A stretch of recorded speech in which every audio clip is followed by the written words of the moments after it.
So let's give a little time for, are you cold? It is cold. Well, not for cold in Jen here, and though. Bev, Well, it doesn't yeah. seem bad in here, but I'm wearing a sweater and I've got some hot tea here. We should just note that this meeting is being recorded by DCTV. Yes? Is it 10? It's almost 10, yeah. Oh, it's 10:02. That's right. And, yeah, so, I don't know I'm not sure if this was the best idea, but I had some things that I was looking at from the listserv, from MHC. And, it's something I look at a lot, people talking back and forth about ideas, problems they have in their towns, and that kind of stuff, at the state level. And, and I had some ideas about things we might do this year, and, that maybe are good ideas or not, but I just wanted to get everybody together. And this might be literally an hour-and-a-half meeting, so we don't have to spend the whole day doing things, but we'll just kind of see how things go and where it goes, and do that. Okay, sounds good. So did somebody print, are these all set out for Monday's meeting? No. No, this is for it- today. Yeah. Oh, okay. I had asked Michelle Oh, to thank you. print out, well, I mean, it doesn't really apply now because this was really for Dan and for Jen. Okay. Because it doesn't seem like anybody follows that, and I thought it was a pretty good idea. And she revised the password and anything else that Good. needed changing. And then this, we say not following, do you mean mostly the guidelines for meeting protocol? Yeah, the language, Okay, yeah, that you're kind of. Yeah, and it's good, it's the right language to use, and I think we kind of stumble around at that a little bit. I know I do. So that's good. Well, I feel like maybe I should text Chris and just make sure she's still calling here. I just want to check, make sure Bev didn't send me a oh, I'll be a few minutes late. Okay. Oh, no, she's Oh. here. She says her back is out. Her car's here. So she must be coming up the elevator. She said her back's out, so.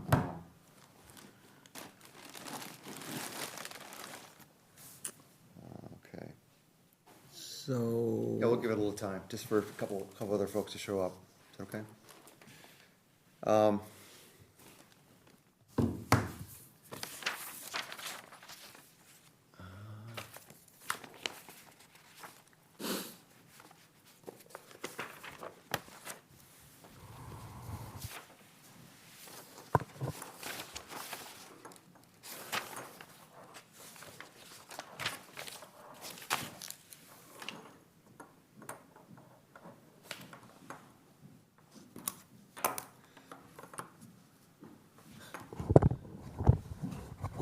Good morning. Morning. Hi, Chris. It is really cold out there. And you got a cold soda? Yeah, why is it cold in here? No, it doesn't No, feel so cold in here. no, it's just -7 outside. No, it's in double digits now. Is it? Yeah, it's 12. It's all right, it's like a good old-fashioned Maine winter. Just what I'm used to. Feels Headed good. someplace warm? Yeah, Monday morning, going to Ecuador for a couple weeks. My best friend and I turned 60 this year, and it's our big trip. Sounds pretty nice. Yeah, I'm excited. Is that about excursions or beach or? We're gonna go up to the cloud forest and do bird watching and naturey things, mostly birds. I didn't know you were a birder. Oh, yeah. Oh, really? Okay. My mother was a bird bander. So I've been Bird doing- bander, okay. Yeah, like for fish and wildlife. Right. And then we're coming back to Quito for a night, and then we're going to the Galapagos for a week.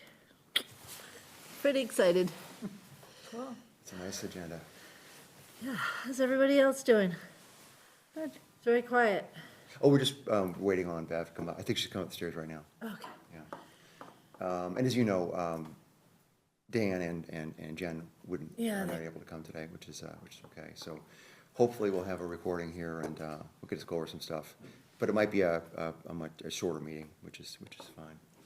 And I guess I was hopeful that we could have made use of the projector. But, I mean, we Yeah. don't need to do it because, but in the, in It's the nice, in the future. future, I should have thought about that, because it's just, right now, I just pretty much have the agenda to display, but, But I thought that we could have reviewed those other two documents really quickly, or you could have Idea. used them at 9:30, or it's a good idea. Yeah, yeah. Michelle revamped the two that you had done, Oh, because I thought they were helpful. great. And she changed In the, yeah, Oh, great, okay. she changed the password to the new one and the new, Should be three things. Okay, and that was for Hey, good morning. Bev. Do you guys want to use a projector? I think because I don't have this on digitally, do you? oh, At least I, no, I no, no. don't. no, I appreciate it. I think we're okay with that, but I appreciate, thank you. But Thanks, it's Dan. a really good idea, and, Beth is here, she's just getting something to drink. okay, great. Bev, she means Bev, right? Okay, I thought you said Beth. I think in the future, I will try to put some things on digital and put it up there, just so we can sort of go bit by bit. You have this if you're I do, using that drive. I'm sure I do, I'm sure I do. Everything that I ever had I is have. on that drive. And I do have it. I will admit that I've had some failings of going through everything I and would posting too. everything. It's just a lot. It is a lot. But I think it's one of my resolutions for this year is sort of getting more into things. Good morning. Morning. So you threw your You back just out? throw it out? It was like somebody hit a light switch, Oh, and I don't know if it's the cold weather, so they took x-rays yesterday, and they gave me prednisone. So hopefully, They gave you what? prednisone, hopefully it'll Okay. reduce the swelling. Right, Hopefully it's just the weather, right, okay. you know? you think does weather do that? Well, they say sometimes the hardware can distract. Oh. Oh. I've had some sciatica stuff going on, and they gave me a pack of prednisone and a shot in the butt. Hasn't touched it. A pain Is that the shot? weather? Yeah. Yeah, I mean, I had to go to the surgery center so they could get it in the right place for the next round. Chair, another kind of chair? No, it's good. I tore a labrum on my Oh, me shoulder too. about a month and a half ago, and Oh, it's no. always painful. Oh, And you so have to fix I'm gonna that. get a Synthesis shot in it, like on Wednesday of next week. I just can't wait, because I've been playing pickleball and I'm just so sore. I shouldn't be doing that. It won't make it worse. This is like, every meeting, Yeah, probably start for 10 minutes I of had this our pro- ailments. I had I surgery tore on my this, hand, and, too. but I am playing pickleball. I played tennis with the torn labrum, and the doctor said, it doesn't matter, you're not gonna make it worse, you've already done the damage. That's exactly, and they said, unless you get it surgically repaired, it's not gonna get better, really. So until maybe you get a replacement. Have you, scheduled your surgery? No, Just do it. well, see, because I talked to a friend who said he had the first shot pain-free for like 2 years, and then another shot pain-free for 6 months, and then it went down. So his was like, he's about to get his knee done, but he's had like 5 shots in it, but it's been 4 years. So, did you get a new shoulder? No, they repaired the labrum and they put in some Oh, screws they repaired it. and, yeah, Okay. and How old were you when they repaired it? this was 2018. Okay.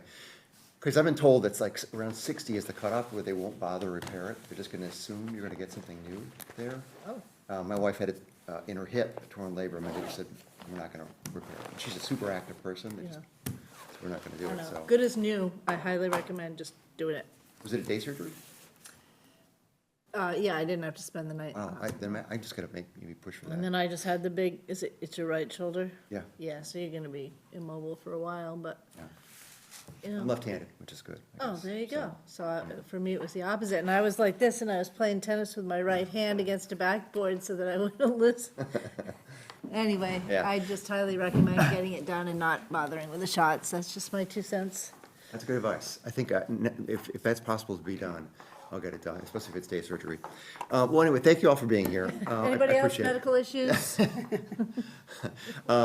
I think it's a good idea that we get together, and I had some things that I wanted to talk about for the next year or so, some things that we might want to consider, maybe not consider. Maybe the first thing to do is just take a look at, because the first thing I wanted to talk about is kind of historical commission workflow. Just thinking about the things that we have to do to prepare for our meetings and what happens.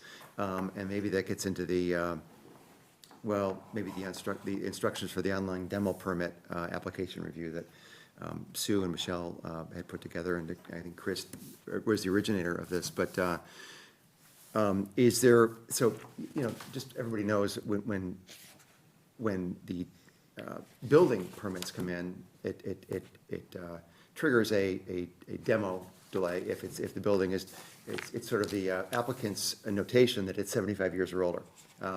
There's sometimes they don't do that. We've got to double check that and make sure that we catch everything that it's 75 years or older. And that triggers a DCH permit review, so it has to go through the DCH commission. In some cases, just to throw this out there, when I don't know what you know Chris's process was, but if something is just a very simple change, maybe if it's a roof, or it's something where a very minor change is being done, I'll get a note from Michelle saying, hey, can you take a look at this? And, you know, rightly or wrongly, if it's really like for like, and I think there's no reason for it to come in front of the commission, I'll generally, and maybe this happens once every 2 or 3 months, I'll generally say, yeah, this does not need to come up for review. And I just want to put that out there as something, I don't know if that's something that you did before. That is, we discussed it. Okay. And as long, you know, if they are truly doing like for like, replacing cedar shingles with cedar shingles, then fine. But if it was the least bit off from that, I didn't feel comfortable doing that on my own, so. And that applies to roofs also. It did, I don't No. remember it applying to it. I think roofs were not an There's- issue. Yeah, Well, we've had some back and forth about this because, you know, Sue just had her roof done, and she went, and they wouldn't let us skip that here. The building department, is my estimation, said, hey, you know, this has got to go through historical commission. Is that? It's is that- not a facade. It's No, not one of the yeah, sides of the building. exactly. It's, I Right, but when I mean, talked to the secretary person that you were working with, she said, no, it's got to go through historical. And I thought that we had worked this out a couple of years ago, that if it's Yep. the roof, it's not really our purview so much to speak. I think why it has to do that is because of the new computer system, okay? So once they trigger that, it's over 75, it automatically will say you need a permit. Now, you just fill out the permit, and if you feel like you don't need it, you can sign it off right away Okay. and make a note, not required. Then it's closed, because. I agree, and I think that's one of those cases that we were just talking about, where if it's like for like, or if it's Yeah. for the roof, it's not really Yeah. germane to our commission. I would just note that the building department seemed to push back on that and saying, no, yeah, maybe not knowing our processes here, but at least it's got to appear in front of the commission. So maybe something I should talk to Randy about, is to sort of say, I understand that when they tick 75 years or older, it goes through this process, but just know that if it's just the roof, we're just gonna sign off on it, and without any kind of comment, and they're gonna go, it's gonna be an easy workflow thing, it'll go right back to the building department. So, and usually no one applies for a roof unless there's a real issue. And you don't want water intrusion for, you know, days on end when it can just, you know, get moved right along. Well, they nobody will applies apply- for a roof? They will for a building permit. For they building have to. permit. So it's gonna Yeah. trigger, it will trigger, if they hit 75 years or older, it will trigger. And unfortunately, because when Chad changed everything, because things weren't being put that were 75, like, and even in addition, some people weren't marking it off. So the computer automatically, anything that's 75 will kick it, you know? So that's why it generates that you have to do a permit. It doesn't cost anything, okay? So in other words, it'll be on the computer, all right, and you can just sign right off. Okay. You understand what I'm saying? Yeah. I don't know, I lost you at it doesn't cost anything, because I had to pay for my permit, so, Your building permit, but not your Correct. demo permit, correct. yeah. Well, there's no charge for the demo permit, No, is there? that's what I'm No. saying, so they Yeah. would fill out the demo permit, there would be no charge, and then you would just say, it's like for like, no permit needed. But you said you had to pay for a building permit. Yeah, which is par for the course. Okay, so no charge, just speaking about the building part, no charge to demolish, but a charge based on your estimated cost to build, okay. And I understand what you're saying, it's gonna come onto our queue on OpenGov, Right. but we can just make a determination to just say, hey, Yeah. this is good to go. I guess, similarly, and we just already mentioned this, that things that are not, I guess this is a frequent topic in the Mass Commission, listserv, is if something is not, we can make a determination that something is 75 years or older but is not historically significant. So, which is a little bit of a different thing, I guess. So either something is over 75 years old and it's like for like, it's an easy thing to approve, it would not be objectionable to anybody else. Let me hold that thought for a second, because there's a particular instance where that came up, and I'll get to that, where we make a determination.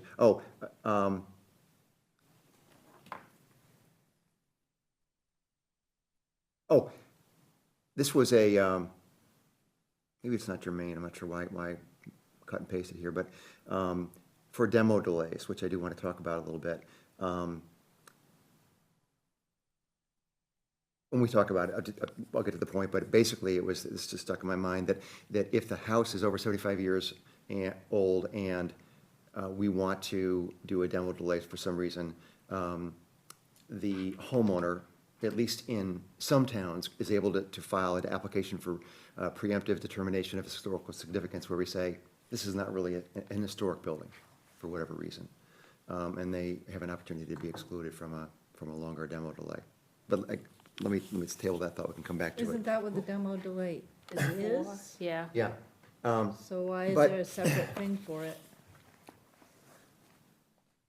That's what it's all about, is whether Right. we If we need to as decide a whether board it's say this is significant. is of historical significance, We wouldn't put a delay on a building that wasn't. yeah, that's a good point. I don't know why it would never come up for a demo delay unless it was historically significant, and so we would never grant an exclusion from that, for not being, okay. Right. Yeah, Phil, yeah. Are that make these sense? That makes homes, sense, yeah. if these homes are on the list of being historic, and then somehow the computer has kicked out the historic part of the house, what if the homeowner wants to rattle the swords a little bit to find out why the house that they purchased that was said that was historic, and now they've changed it? Isn't that a loophole on someone's house that's historic, but yet it's not historic? Let's table that for the time being. Okay. Just generally speaking, our definition is 75 years or older. And there are some homes that are beyond that age that probably are not, don't have ties to Dartmouth's history in a meaningful way. If they're, not terribly old, or weren't the place where something happened, or a business was owned, or that kind of thing, or a family Sorry, was I there. just, That's useful.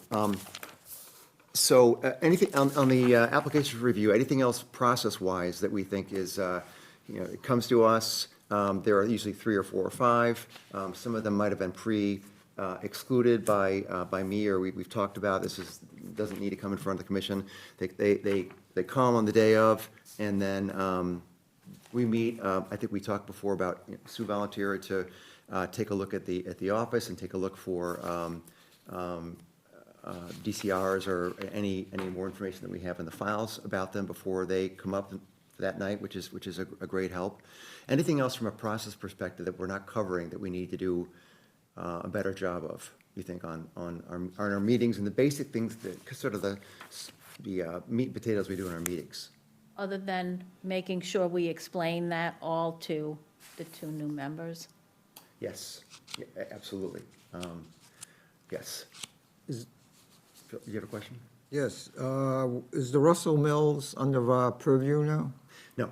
It's No. not. It's not. But that's something that I would like to just ask a question about. I had a little later on in there, just to ask whether we have had historically any interaction with them,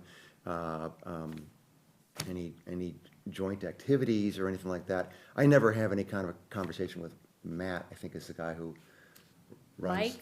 Mike, I'm sorry, who runs that, other than a couple emails about one or two situations, but it's, to my mind, it's a completely separate thing, and probably rightly so, but is there any opportunity to do anything with them? I don't understand really their workings and how they do things.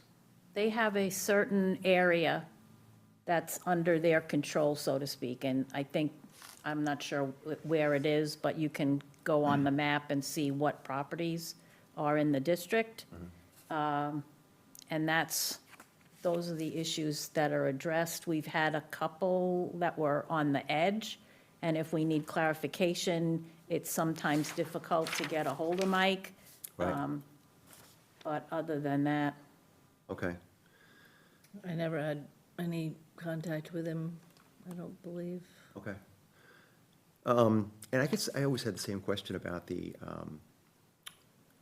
organization you were on, also the Mass Histor-. what is it? Dartmouth Historical. Dartmouth Historical. Yep, Is there any kind of intersection historically between We this have. town board and that? There we has have, been. we've had a member, prior to my coming on, it was Bob Harding, Okay, and I'm a member of the Historical Society. okay, so that's just kind of a, keeping both sides in the know? There wasn't anything, I any mean, joint typically, initiatives? Bob used to give a report if there was anything that, that anybody might be interested in. Okay, Yeah, that's the only thing that I think has stopped happening, and I think it stopped happening when I was chair, is that we used to have these reports that were regular, that were on the agenda. I was always, when Judy was chair, I would do a report from the CPC as to anything that was going on there that we should know about. right, And then they do the same thing in reverse when I go to the CPC meetings. There's an opportunity to share if there's something going on with us that they need to know about, which is, it's rarely that way, but.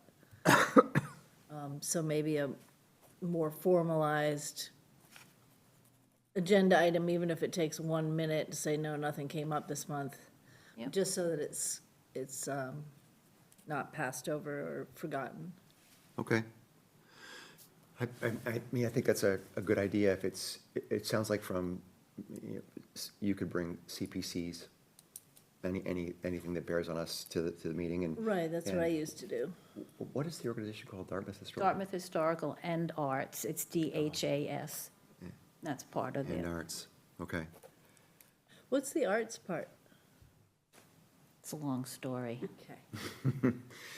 Is that the old library down there? That's, Yes, Okay, now, they're just leasing that from the town, right? correct. So they're their own entity, right? they are their own entity, Nonprofit. but just because we we both have a historic interest and preservation interest in our charter, I think historically there's been a chance to at least inform the other what's going on, so.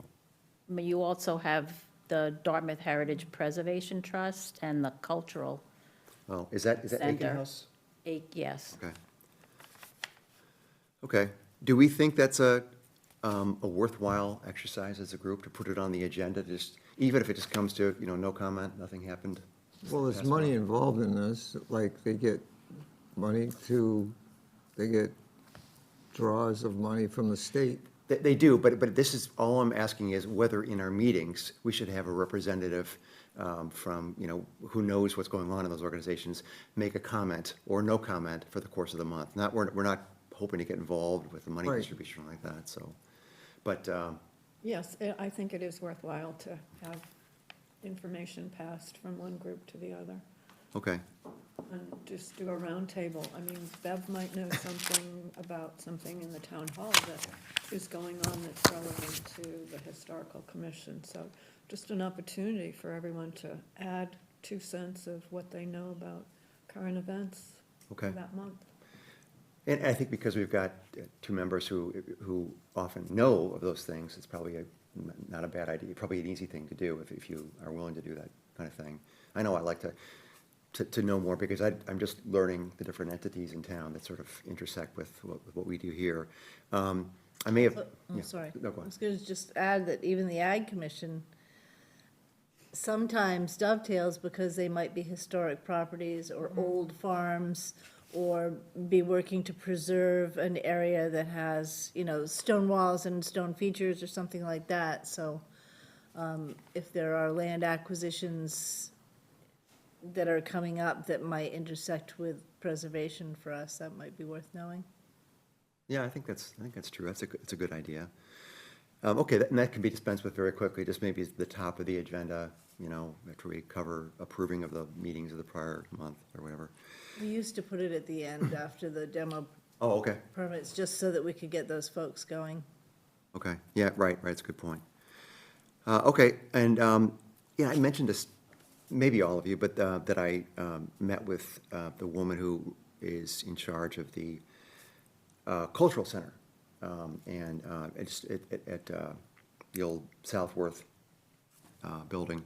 And was, you know, they have ambitious plans over there, and it's just kind of, just throwing this out there, as I said in my note, that they've got plans to ask for a lot more money, and already have a lot approved from CPC. And so it's been interesting for me to see from that perspective, and also, you know, the District 1 firehouse and the DCTV building, the extent to which those entities don't look to DCH as a, I'm sorry, DHC as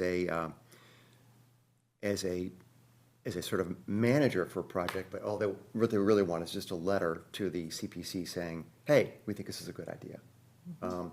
So that's interesting to me, because I think for even some of the things that the other buildings around town that I've thought of, or we've talked about in the past year or so, that might be worthy of preservation or action, it's been hard for me to sort of figure out who is the appropriate actor that actually sort of owns the project, and takes it to CPC, gets funds, supervise it, rather than people who are on the sidelines, kind of cheerleaders of it, and saying, hey, this is a good idea, you should do it. And so I don't really yet fully understand the role that, if any, that DHC has in those things, but I think in some cases, I guess I'd like to hear from everybody about that with more history. Has it happened? Well, are we talking about potential projects now? Yeah.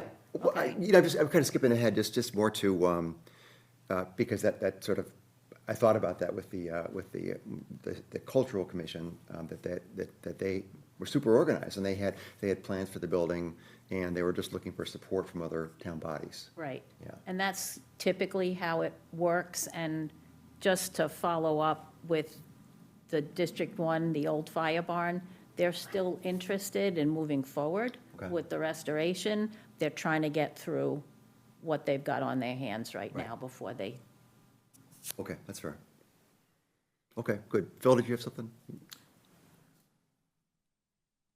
No, okay. It has, all right, well, these properties should have some sort of an inventory chart or something on it, that this is not like, if you have some property and it's got a wall, you have the wall included in on the inventory, and there's a lot of sites where the wall has been inundated by overgrowth of.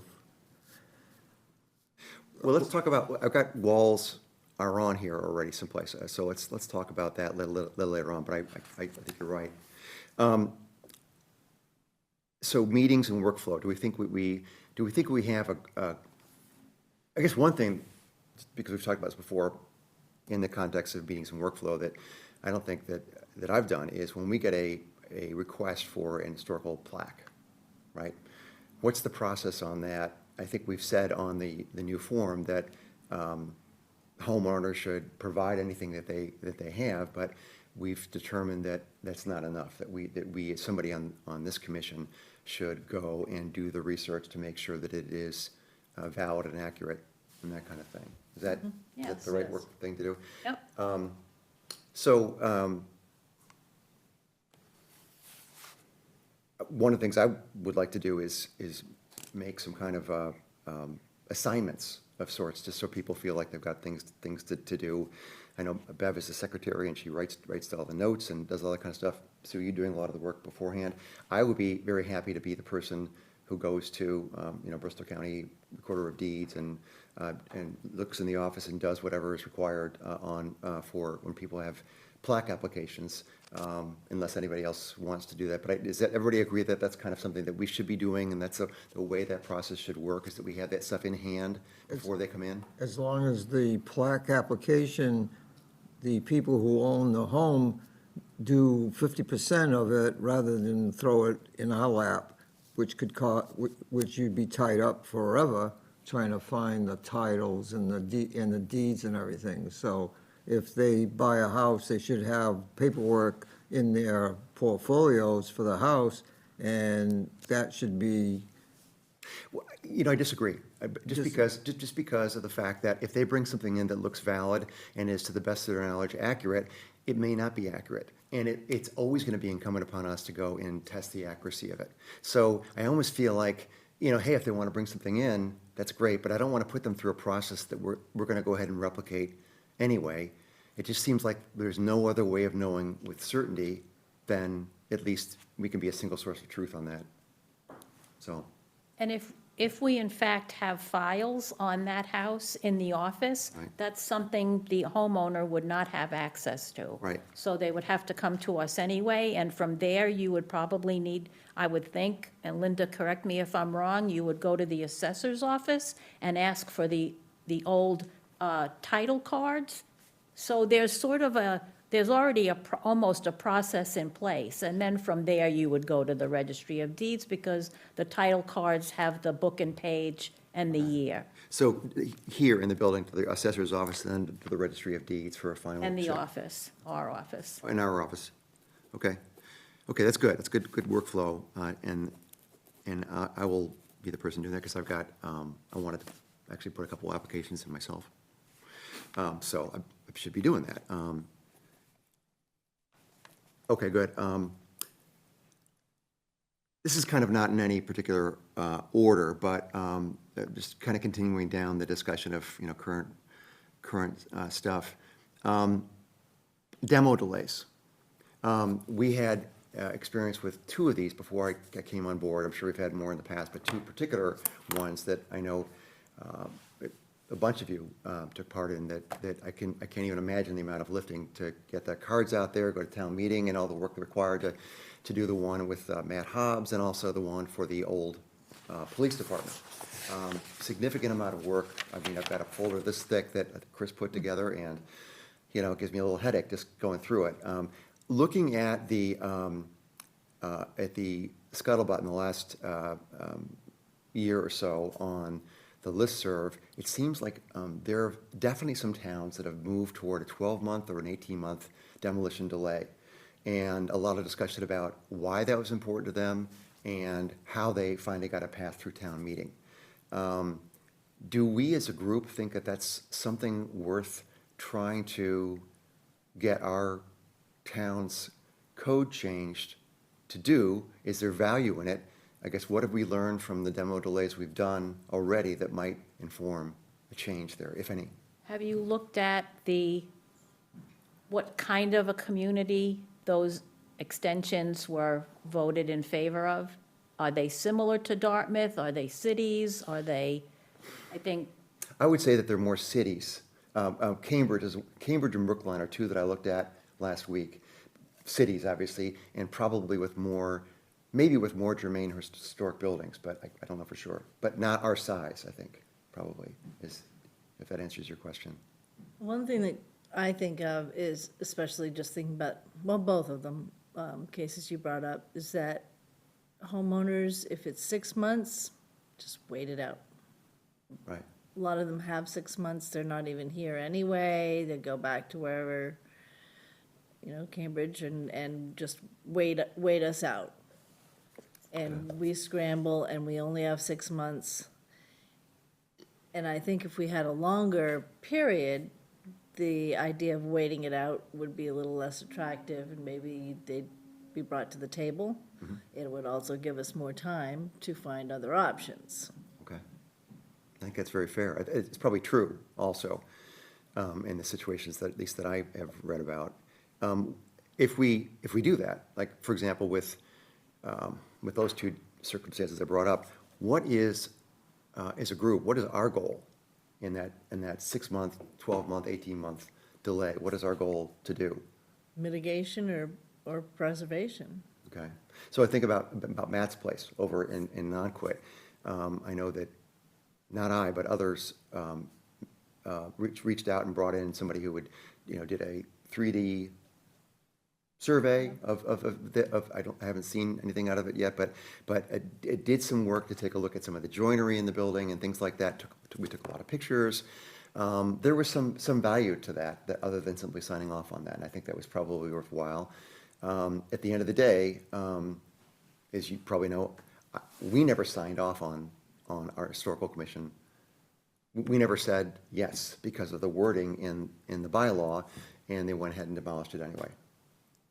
We don't have any standing if they want to demolish, so, Completely understand, but we never went ahead and approved that part of the workflow, and still it was demolished and, right at the end of 6 months, which is the law. That's what they're able to do. So if we say that our goal is, mitigation, is education, is reuse of materials, is documentation, maybe it's stating out those 4 goals, and maybe there are other ones that I don't know about.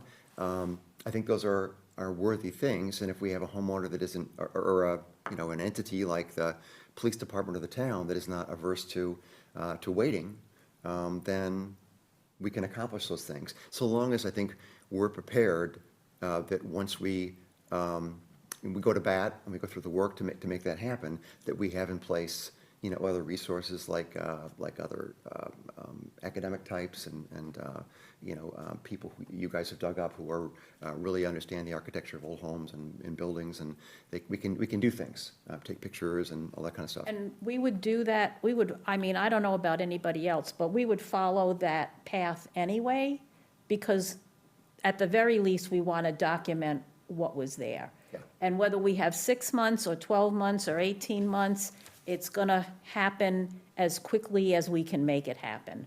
We've attempted to ask different people and groups if any of the structure can be repurposed in any way. And to the best of my knowledge, we've never been successful in getting anyone to come in and remove whatever they thought was valuable. In terms of the police station, it's a whole different.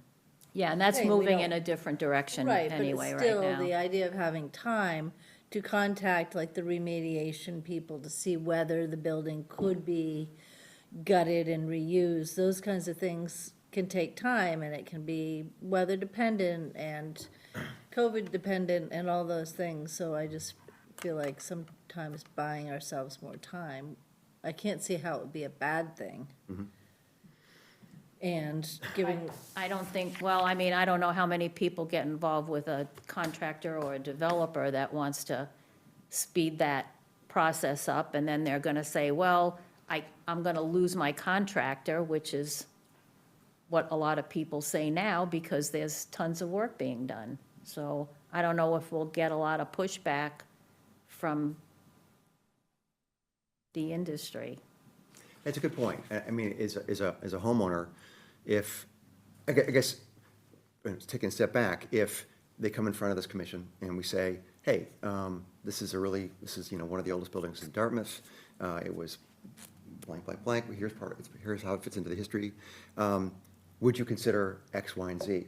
And just thinking back about Matt's house, because I wasn't here for the first part of that, what was the thing that made us say, hey, we need to go for a demo delay on this? Was he reluctant to allow us to do the things that we've just talked about as being useful? You have to ask for the 6 months in order to kind of work things through to get the people that know what they're looking at to document what we need to document before the structure's gone. So was he reluctant to allow that to happen without a legal 6-month delay in process, in place? I don't know, but I wasn't willing to take that chance.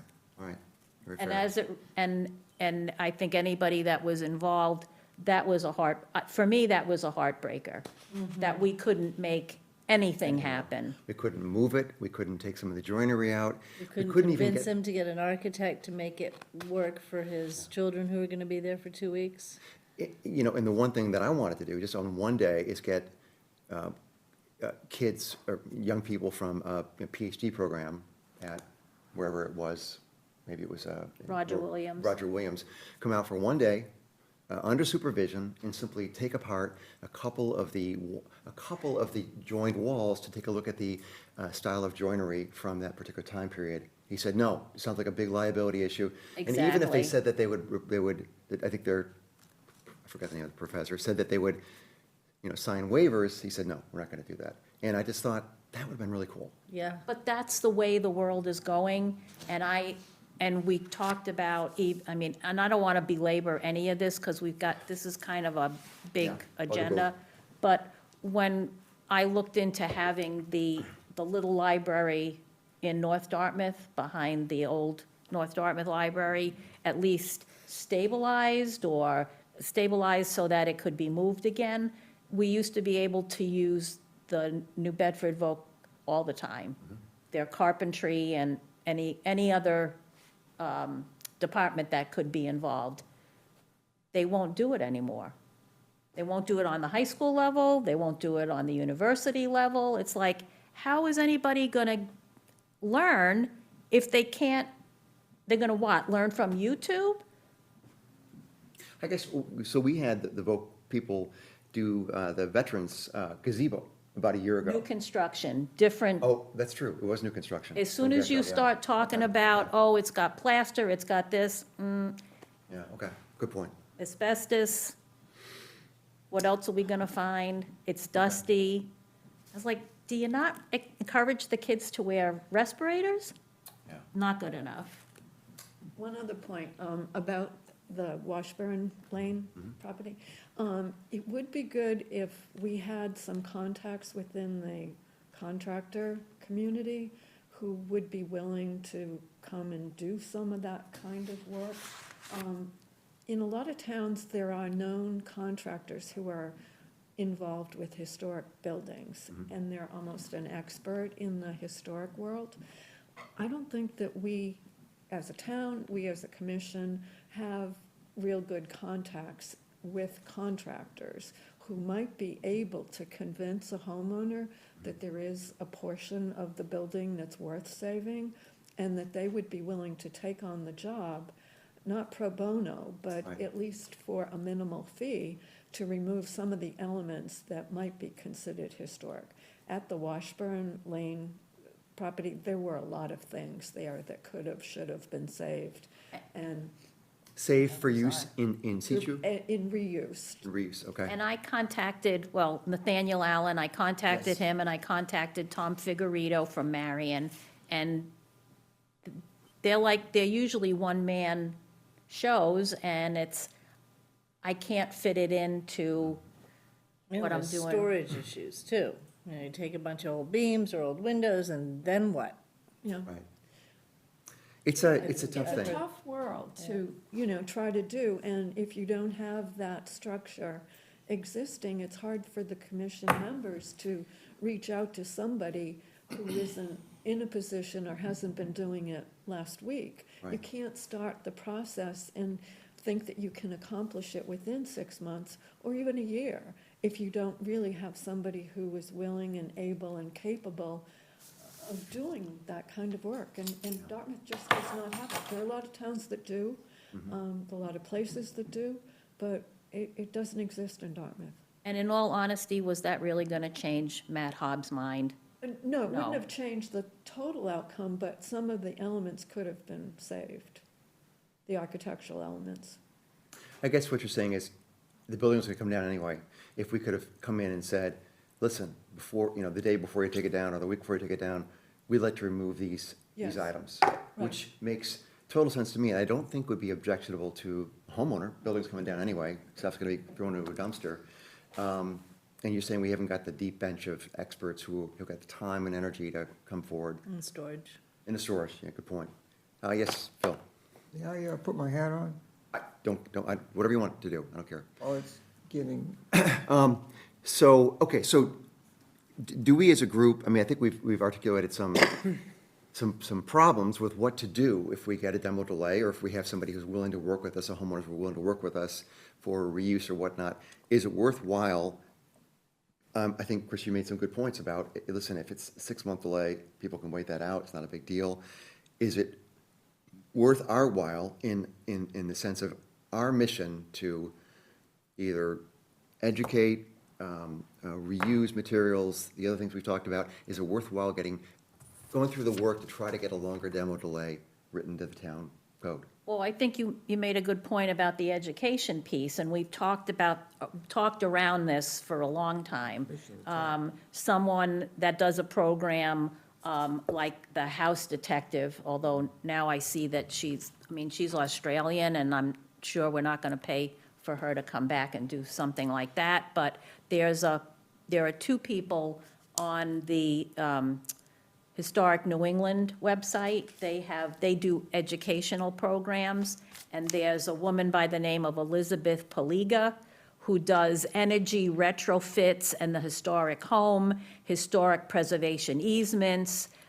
She does old house do's and don'ts, maintaining your old home. I mean, to have something like that on occasion, to get people into a room in person, not do it virtually, but have something in person in town hall, and encourage people to come in and listen to them and ask questions, and how can we help, and, just encourage that sense of community, because there really isn't. Whale has been doing that. They've had 2 symposiums or whatever about dealing with your old house. I think one was just 2 weeks ago. Oh, okay, that's interesting. So maybe Whale has somebody who could come speak. Well, I mean, we don't want to repeat what they did in New Bedford, but I'm just throwing out the fact that they have this person, 2 people on staff that do these programs. That, what they charge, I think, it's not that much. It's $200 plus travel. I think the Elizabeth Paliga's from Jamestown, Rhode Island, so she's not that far away. I don't know where Dylan Peacock is from. And I guess while we're on the topic of programming, if we're going to get involved with any of it, if anybody remembers that DNRT just opened up a property last year, well, it's been open for a little bit, but it has the foundations of a former ice house on it. And I worked with Pal on the person who ran the ice house and a few other details. But at any rate, I saw when I was going through this list of speakers at Historic New England, there's a woman by the name of Jane Hennedy who does New England ice harvesting. And DNRT, I spoke with them, and they would be interested in collaborating on that program. Okay. So I think that's interesting, and I think even if it happened in, New Bedford already, if we could, tailor it to Dartmouth and create more of a sense of awareness of this activity in Dartmouth, I think that's a useful thing. Later on in the agenda, and we can talk about it now, I asked about brown bag architecture discussions. We've talked about that before, like, hey, what's the difference between Victorian and Federalist style of architecture in Dartmouth? Where are some examples? And I think that's kind of interesting, and so maybe we, I guess, create a monthly speakers series that we try to, maybe we do every 3rd one. Somebody on our commission does it, and the other ones are done by people we invite from the outside who are experts in things. I'm trying to think of ways to let the community of Dartmouth know we exist, what we do, promote that it's valuable, and to get them, if they're homeowners of an historic home, to think about things this way, other than I got a cool house. Is that interesting to anybody? Does it seem like too much work to try to create some kind of a, maybe it's once every 2 months speaker series where we just have a, Well, you might want to base it on attendance. right, that's a good point. If people. People, Yeah. if they come, then, if they don't, then Yeah. you missed the mark. You got your answer right there. Yes, Phil? Well, Bob Harding used to go to DCTV, and he had a segment over there. Why don't you have a historic segment at the DCTV where they put out all this information to the media and stuff for the, You might be referring to the fact that DCTV records or has the recording of the programs that we do, and then you can see them, it's up on their website. do they, is it on their, do they have? On the website, Yeah, Yeah, so, so the same kind of thing, only it's not like we're doing a sit-down interview with No. DCTV. They're recording whatever it is we choose to do, and it gets wider dispersal. well, one person from the Historic Commission goes down through their files and picks out something, and they include it in a segment of their programming. Yeah, I think Bob Harding did do that on more than one occasion. He would pick a particular topic that he had researched and go sit and either spell it out that he had done it, or Okay. as part of an interview process, he went through what he did. No. And so it became a program that was on a cycle to be shown on DCTV. Okay, That is one way to get a wider audience to see what it is that you're trying to show. maybe we'll get more attendance than more views than our meetings. And the other place that I think some organizations have used, Diane Gilbert has used it, is to do something at one of the libraries, either the one on Cross Road or the one on Dartmouth Street. They have good-sized meeting rooms and would be open on a Saturday afternoon, and be a little bit easier to do than if it were done here in this Right. building.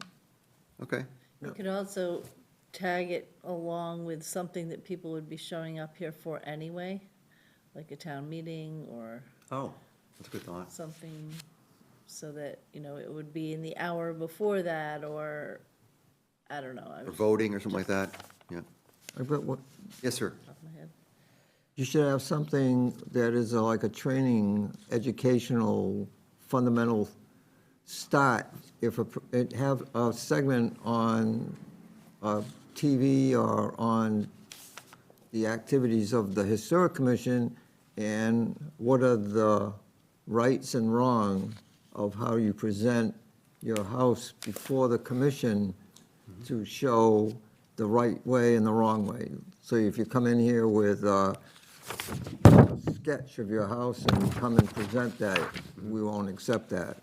You gotta have everything on Macros or when you do your demo and everything, and you should have it, every detail and every fine, what people are gonna be looking for when you come before the commission, rather than coming in and just tying us up and not having everything set up in like a level of completion, rather than missing something that you have to come back the next time to fix it.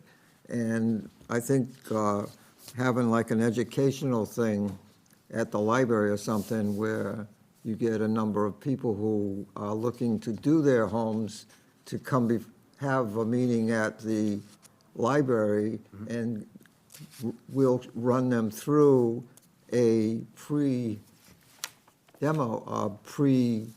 fix my house detail, like have a segment on windows, have a segment on siding, have a segment on roof, have landscape, and then have all these areas with landscape designers and stuff like that being there so they can give them, anyway.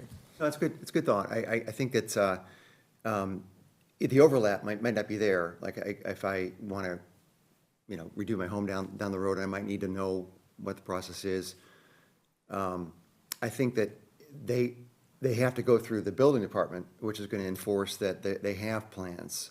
At least that's the way it should work. They should be uploaded for the building department to even consider it. But it's definitely something that we could say, hey, here's the bar for what we expect when you come here. But it's something that we learned last year, even if you have a building permit under review for an historic home, and so it triggers that they come in front of this commission, they don't have to physically come themselves. We can still talk about their home, even if they don't show up.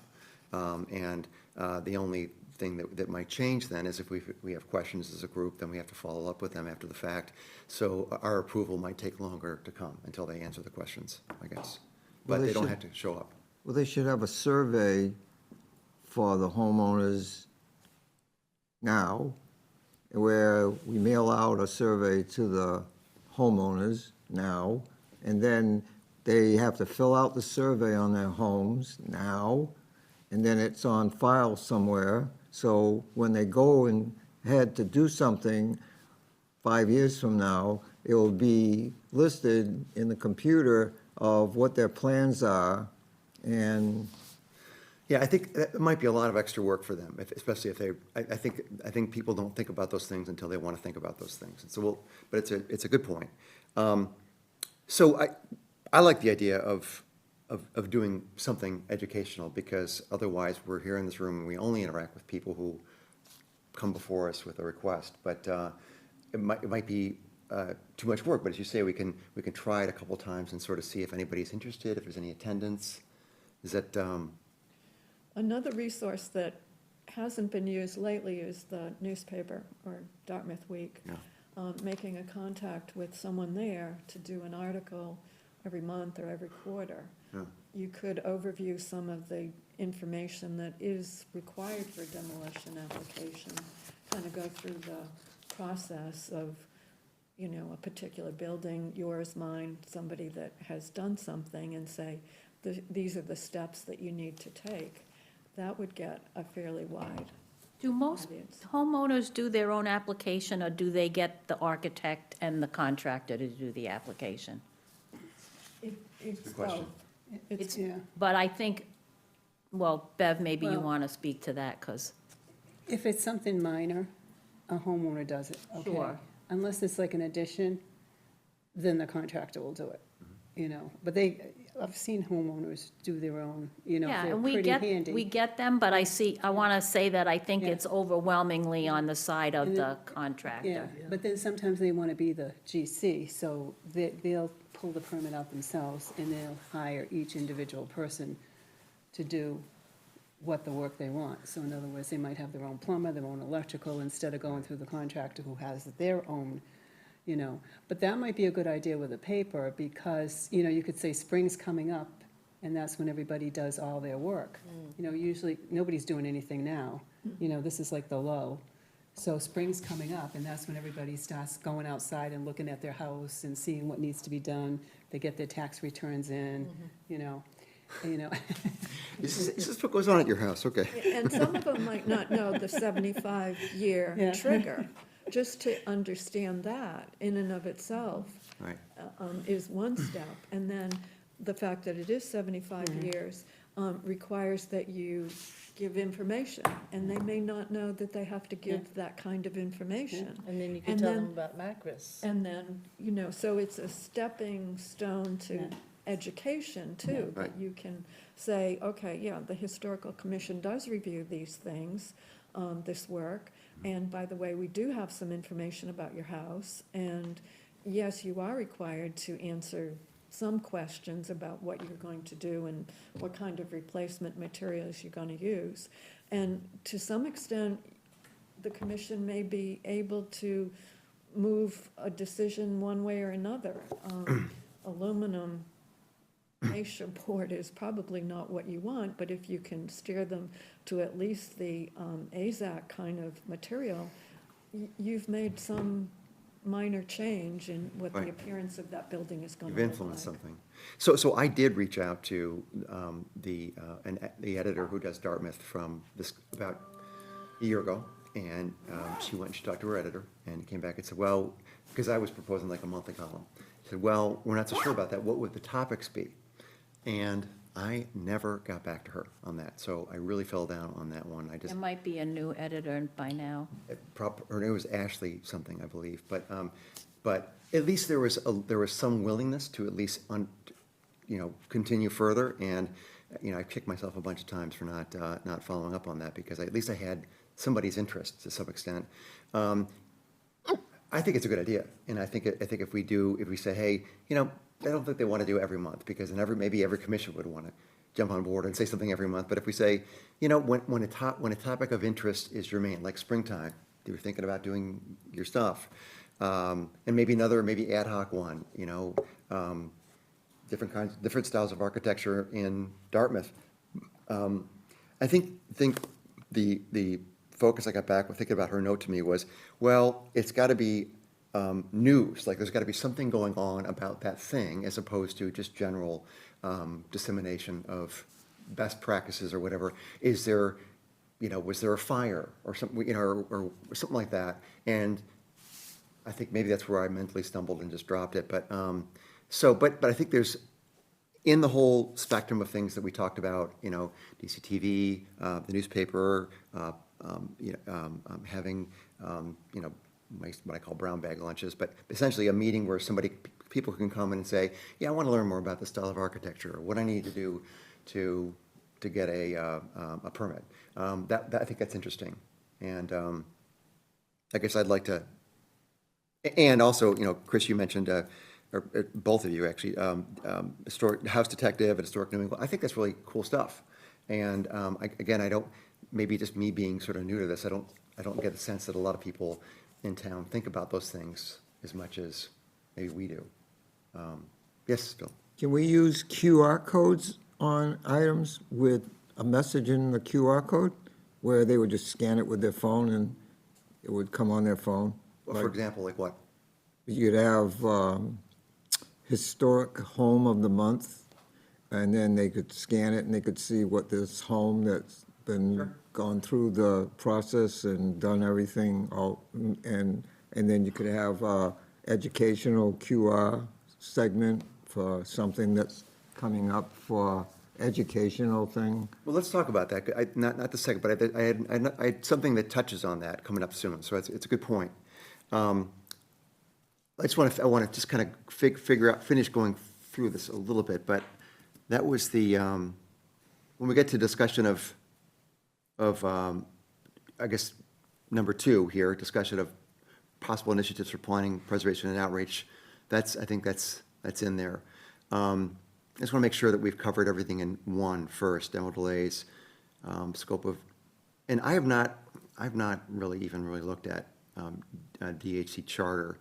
I know that, I believe that cemeteries and markers are part of that, part of what we're supposed to do. We don't really do a lot with that. And maybe this isn't the time to sort of get to talk about that a whole lot more. But I don't know if, let's table that, because I don't really know what's in our charter that says, here's our elevator pitch, here's what we do as a group, other than simply approve demolition requests. We talked about coordination with other bodies. So let's go on to the, unless anybody objects, let's go on to the next section, just so we don't get too late here. So digitization of current records in office. If we could shift gears just a little bit. I know we talked about a better cataloging what we have now. I think, Linda, you talked about bringing somebody in with some sort of taxonomical Archivist? archivist way, understanding about better filing. And I don't really know what the organizing principle is to our files just yet, but I guess I would find them more useful if there was, if I took the time to understand it better, but if they were organized in a better way. And of course, I'm a big fan of digitization, and so I think that we're years off from that actually happening. But does anybody have any thoughts on that, whether it's the organization of the files in the office or making them more accessible? I think just to backtrack, how it all kind of came about the way it is that there are the ones that are the inventory, the Form Bs, and they have a good chunk of the space in the room.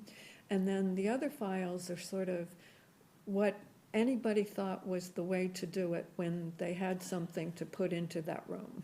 And so there wasn't necessarily a rhyme or a reason to how it was set up. It was what that person thought that particular week was the best way to do it.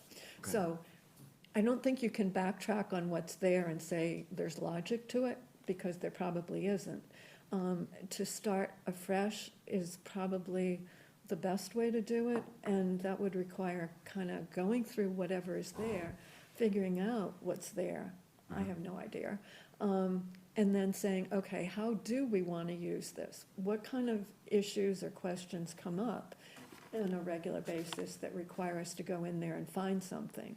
And I think just thinking about it, having thought some part of it, is to do it by location, geography. You know, Russell's Mills, Smith Mills. Oh, not by address, but I by, like that. by general location, okay. General village area. But that's assuming that anybody who goes in there knows Well, you where would, Russell's Mills, you know, But it what would be is Historical Russell's Commission Mills. People can go in there. it would be someone from No, the. I mean, a new commission member, for Well, example. they'd have the address, the street address to know physically where it is, if they're looking for something. Well, But it's alphabetical of everything, all the streets are alphabetical in in there. the Form B file. She's talking more, Phil, about. Oh, not so you're much- not just so much talking Form 15 B? Smith Street, but Oh. what district or what The village other- is that in? Everything but the Form Bs. Right, the Form Bs are the Form Bs, Right. that's straightforward. No, I'm talking about all the other Other stuff. files and all the other stuff. Okay. And I think some of it is just in there with no explanation. And it would almost require taking everything out and starting fresh. And to back up, the person that I had thought might be able to help us has health issues now. Okay. So I don't think that person is gonna be available. So we'd have to probably start from scratch to find someone who has that kind of experience. But I think we have to figure out what's there and how we would want to use it first. I think maybe somebody who's looking for an internship from UMass Dartmouth in their library, if they have a library archivist program. Students are always looking for an internship. Yeah, but have to get paid for that. No, they don't. No. Oh, it's volunteering. It And can be, most yeah. in- Well, I it's did a- an it's- unpaid we propose it as a internship. learning experience for them, I guess. Right. Yeah. MHC used to have a program called the Roving Archivist. And when that came forward a number of years ago, when I first got on the commission, and I found that office difficult to navigate, Right. I suggested that we apply, and they didn't think it was necessary, so. Okay, They meaning, Well, I was Who the was on the- archivist, The rest Whoever of the was on the commission. commission at the time. I was the archivist when I was at the Historic Commission at the beginning. And we would run all the paperwork through the meeting, and then I would take it to building, and it was the paper thing. I'd bring it to building would copy it, have a copy, they would have a file, and then I would bring it back to the files. well, But let's, so then Judy would take things to the Whalen Museum to use for her projects, and then she would come back and have me she'd put it on the file, and then I would put it back in the files. But then the door was never secured enough, and people would come in and move stuff around to look for something. And then they had, at one point, people would be taking all these files out to put them on digital or Macros or something, but they would never put them back the same way they took them out. So then I would have to refile, and then they said, well, Phil he doesn't know what he's doing. Well, I knew what I was doing after a meeting, but I didn't have control. yeah, I think it's a good point. I think now that let's say we need to remember that, you know, only people are allowed in there who are part of this group, and let's really stick with that. I guess it brings up a question that I have, is anything new that we're doing now, new Form Bs, new meeting notes, et cetera, is anything, a physical copy being put into that room? I did take all the Form Bs and put them on the table. You did, okay. It was late at night. But they're all digital, right? We have digital. They're all, yeah. in So yeah. I guess that's kind of my She gave us thought. our copy to put in our files. We have the physical box full of them in the office. That's the new girl is working on it, straightening out and doing What new girl? Form Bs, and the woman that they hired to redo the files, right? Well, no, we didn't hire anybody to redo the files. We hired a contractor, Lynn, to do some new properties for us. And so Right. that's the latest batch of Form A and Form Bs that we Right. have. So I think that's what Chris is talking about. Yeah, But those are in the office. and my question is, other than occasionally a photograph, is there anything that is not already digitized that we deal with that we would be adding to the office? Well, they took all the I'm slides. talking about that so much, really. My question is, do we have to think about ways to organize net new material? Or is that all digitized and we should deal with what's there now as a physical archive, how to organize it, how to access it, that kind of thing? And then everything new is digital and we should figure out a way forward with that part of it. I just got one question, I'll shut up. There are slides in there, and the slides were They removed. were all digitized because I brought the binders What to happened to the DC. original slides? They're in there, Phil. Okay, thank you. And they were all brought to DCTV, who they put them on thumb drives. So now we have a digital version and the actual Now, physical you know slides. that, but I didn't know that. What if I went in there to look for something? I'm still on the commission, the last time I saw it. When's the last time you needed to look for slides? There were some slides in there that showed Duval's with the gas station there, and that slide disappeared. Well, I don't know what happened to that because I didn't go through them. I asked DCTV to do that. Is DCTV part of the Historic Commission? No, but it's a town entity that we can use for that purpose, and if they're willing to do it when we don't get charged to do it, then that's what we So you have decided. people going in there No, that, no. She boy. went in there in Gotham okay, and brought them to DCTV. Only we are allowed to go in there, and when we take things, we are obligated to return them. right. That's the way it should And you're be. supposed to sign out material that you take from the files and put a note somewhere saying that you took the slides to DCTV, had them copied, and you report them back, and you're supposed to sign out the material that you removed from the file. Okay, so I don't want to go down this road too much, but you're saying that that's a policy that Right. we have. So I guess I've never taken anything out of there, so I haven't had to sign anything out, but there is a sign-in roster somebody's created there where people sign things in and sign things out. Right. DCTV did not take anything. No, I'm not saying that. Sue did that, and she supervised making sure it got back there, just so, but if that's the policy, if there's a sign-out log, that's probably the right thing to do. I don't want to lose anything that we have there now, for sure, that's, I think your point is a good one, Phil, we shouldn't lose anything that's there now. My question is, we talked a little bit about, okay, we got this big, a lot of stuff that's pretty well organized, maybe not so greatly organized. Organizing that is one element, and digitization of that. The second question I asked is, from a year or so going forward, it seems like everything we do pretty much now is a digital copy. It's online, all of our permit requests, all of our meeting notes, all that kind of stuff. Is that true, or am I missing something that we get that is physical that we need to keep on putting in there, adding to that storage? I can think of every once in a while, like, for example, I went to a dinner at a friend's house the other day, and they have a house that's from I guess, the 19-teens, and they said, oh, we found the old deeds, and it's all, in cursive and for the land, and then the information about when the house was built on the land. So the deeds go back to the 1700s and whatever. So he sent it to me digitally. My intent is to print it out and put it in a file in there. So it might be something where somebody has some information they find in their house, or they find an old picture and they give it to somebody on the commission for us to keep in our files. Okay. That's the only kind of thing I can think of new that I could see being added, or something like the Form Bs or the Archaeological Survey hard copy. Okay, I think it's gonna be very limited. okay. I think that's very fair. And I guess my predisposition is to say, hey, you got a digital copy of that. Let's, I guess this is something worth discussing. I would think, let's put it onto a drive where we can where it's indexed, we can search for it easily, an address, and it's accessible to anybody from our home. But is that something that, is that information, if it's not physical stuff that we don't want to have a member of the public come in, check something out. Could lose it, whatever. But if it's digital, are we allowed, is it legal for us to make that available to anybody in town who wants to search for that?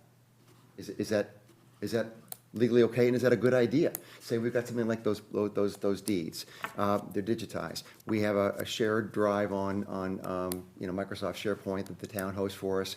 Anybody can go in there and search for an old record. Is that wrong for us to do that, or is that right for us to do that? I think it'd be great. Just as long as the town is, the IT is arranging for all of this, because technology is not my strong suit. Okay, So, but if that's the direction everybody's gonna go, far be it from me to say, that we shouldn't, but I think that it has to be driven by IT, not what we think we want to do.